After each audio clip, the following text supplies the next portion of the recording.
লড়াইটা চলে গেছে আরো বৃহত্তর পার্সপেক্টিভে, যেখানে রয়েছে অভিষেক বন্দ্যোপাধ্যায় আর ফিরহাদ হাকিম। অভিষেক বন্দ্যোপাধ্যায়ের নামে যে তোলাবাজি করা যায় সেটা প্রমাণ করলেন অভিষেক বন্দ্যোপাধ্যায়ের দপ্তরেরই লোক। তার কারণ হচ্ছে ওই যেটা বারবার যেটা ফিরহাদ হাকিম, যে আমাকে তো জানালেই পারতেন, ওখানে গিয়ে পুলিশে গিয়ে কমপ্লেন করার তো দরকার ছিল না, আমি যা ব্যবস্থা নেবার নিতাম।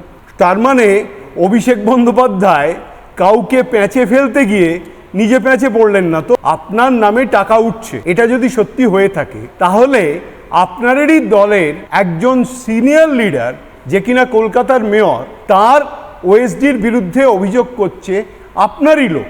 সুতরাং এটা আপনাদের একদম অন্তর্দলীয় কোন্দল, বিরোধীরা এর সুযোগ নেবে, এটা একটা বিরোধীদের কাছে ফুল টস। আপনি বলছেন এর মধ্যে প্রমাণ হয়ে গেল একটাই কথা, যে অভিষেক বন্দ্যোপাধ্যায়ের নামে টাকা ওঠে না, তাহলে সেটা যদি প্রমাণ হয় এরপরে মমতা বন্দ্যোপাধ্যায়ের নামেও টাকা উঠে, প্রমাণটাও হতে পারে।